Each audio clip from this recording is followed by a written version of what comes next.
ಯಮ ಧರ್ಮರಾಯ ತಾವೇಗ ನನ್ನ ಬದುಕು ಲಲಿತ ಆಗಬೇಕಾದರೆ ಕರುಣಾನಿಧಿಗಳನ್ನು ನೀವೇ ಮನಸ್ಸು ಮಾಡಬೇಕು.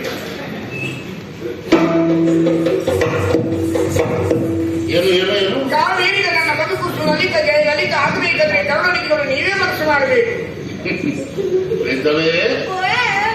ನಿನ್ನ ಜೀವನ ಸುರಳಿತವಾಗಿ ನಡೆಯುವುದು, ಅದರಲ್ಲಿ ನಿನಗೆ ಜಯ ಸಿಗಬೇಕು ಅಲ್ವೇ? ಅದಕ್ಕೆ ನಾವು ಕರುಣಾ ದೃಷ್ಟಿಯಲ್ಲಿ ಇಷ್ಟು ಹೇಳುವುದಕ್ಕೆ ನೀನು ಇಷ್ಟುಂಟ ಮಾಡಿಬಿಟ್ಟಿಯಲ್ಲ. ನನಗೆ ಹೊರಕೊಡುವ ಸತ್ಯವೇ ಹೌದು. ಹಾಗಾದ್ರೆ ನನಗೆ ಬೇರೇನು ಬೇಡ.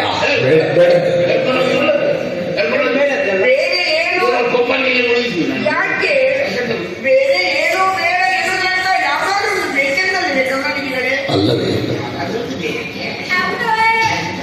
ನನಗೆ ಹೊರಕೊಡುವ ಸತ್ಯವೇ ಹೌದಾಗಿದೆ. ಒಂದು ದಿವಸದ ಇಡೀ ರಾತ್ರಿಗೆ ಕರುಣಿ ಮತ್ತು ಅಮ್ಮೆಯನ್ನು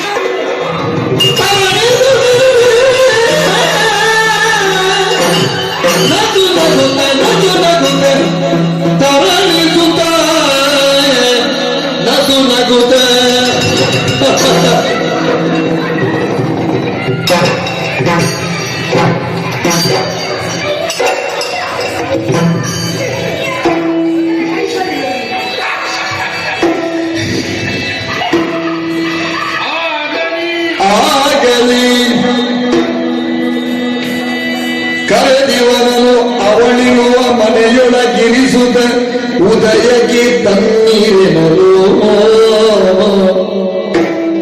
ತರಣಿಸುತ್ತ ನಸು ನಗುತ್ತ ನಗುತ್ತ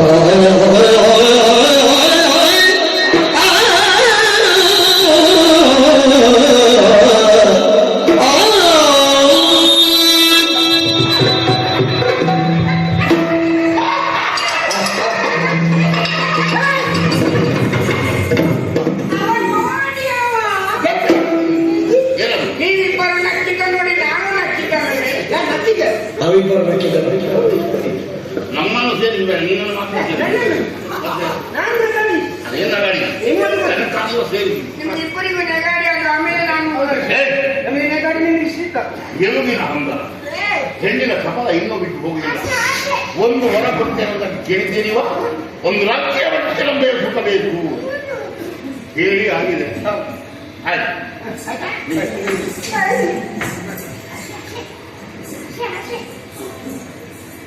ಉಗ್ರಾಣಿ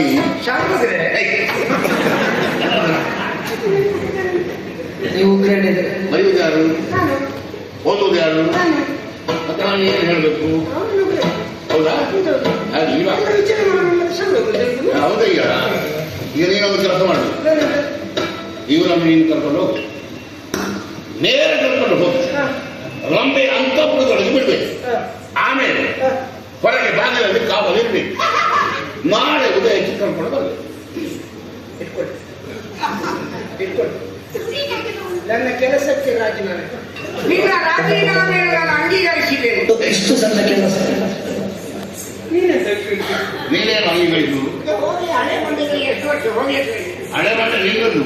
ಅವ ಹೊಸಪ್ಪ, ಅವನು ಹುಡುಕಿ ತಂದ ಅವ ಮಾಡಿದ್ದಾನೆ, ನೀವು ಮಾಡ್ತೀಯ?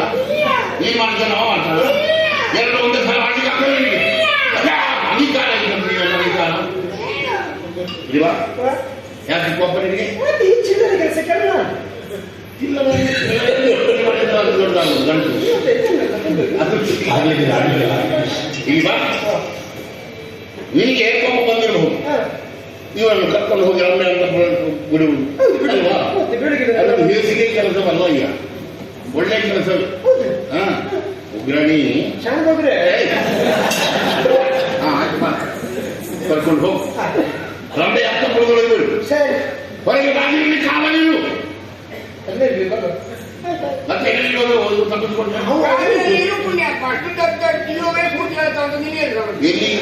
ಗಂಟು ಮಾಡಿ ಈಗ ಕರ್ಕೊಂಡು ಹೋಗಿ ನಾಳೆ ಉದಯಕ್ಕೆ ಕರ್ಕೊಂಡು ಬರ್ಬೇಕು. ಇನ್ನೊಮ್ಮೆ ಸರಿಯಾಗಿ ಹೇಳಿ ಅವರ ಹತ್ರ ನನ್ನನ್ನು ರಂಜೆ ಮನೆಗೆ ಕರ್ಕೊಂಡು ಹೋಗ್ಬೇಕಂತೇಳಿ. ಇಲ್ಲಿಂದ ರಂಜೆ ಮನೆಗೆ ತಿಳಿ ಕರ್ಕೊಂಡು ಹೋಗಿ ನನ್ನನ್ನು ಊರು ಮನೆಯಲ್ಲಿ ಬಿಟ್ಟು ಇವ ರಂಜೆ ಮನೆಗೆ ಹೋದ್ರು.